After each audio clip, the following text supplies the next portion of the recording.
নমস্কার বন্ধুরা, চলো যারা আমাদের মোদি সরকারকে গদি থেকে নিচে নামাতে চেয়েছিল, যারা বলেছিল মোদিকে লাথি মেরে বের করে দিতে হবে ইন্ডিয়া থেকে, এই সরকার নাকি থাকা যাবে না, হিন্দু মুসলিম জৈন খ্রিস্টানের মধ্যে নাকি বিরোধের সৃষ্টি করে।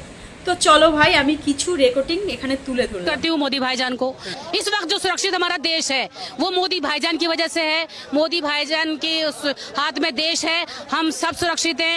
हमारी सेना को सलूट, मोदी भाईजान को सलूट कि जब से उनकी सरकार है। शेरों को कोई नहीं रोक सकता, शेरों को कोई नहीं रोक सकता। कौन शेर है? मोदी जी हमारे बिल्कुल शेर है, बब्बर शेर है।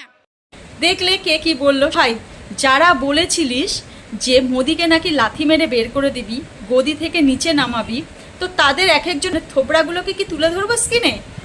বল, যদি বলিস তাহলে নেক্সট আমি ওটাই তুলে ধরবো, তোদের থোবড়াগুলোকে এক এক করে তুলে ধরবো। আর ছোট পুচকো বাচ্চা থেকে যে সরকারকে গালিগালাজ করেছিলিস, যে গালিগালাজগুলো করেছিলিস সেটা চিন্তা কর তোরা কাকে দিয়েছিলিস। ঠিক আছে, আর বিশেষ কিছু বলার নেই। আমাদের সরকার সবসময় ছাত্রদের পাশে আছে, ছাত্রদের কথা রেখেছে, তাদের 3টে শর্ত তারা মেনেছে, আমাদের সরকার মেনে নিয়েছে।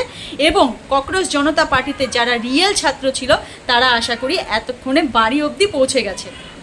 বাট যারা রাজনীতির চক্করে পড়ে আমাদের সরকারের পেছনে লেগেছিল, তারা ভাই, তাদের অবস্থা ভাই এখন শোচনীয় হবে, প্রচুর শোচনীয় হবে। কারণ জানে না আমাদের ইন্ডিয়ার ইন্টারনেট কতটা স্ট্রং।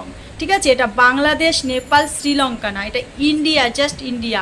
ইন্ডিয়ার নেটওয়ার্ক, ইন্ডিয়ার ব্রেন শক্তি, বৈজ্ঞানিকতা কতটা স্ট্রং শুধুমাত্র আমাদের ইন্ডিয়াবাসী ছাড়া কেউ জানে। তো জয় হিন্দ, জয় ভারত।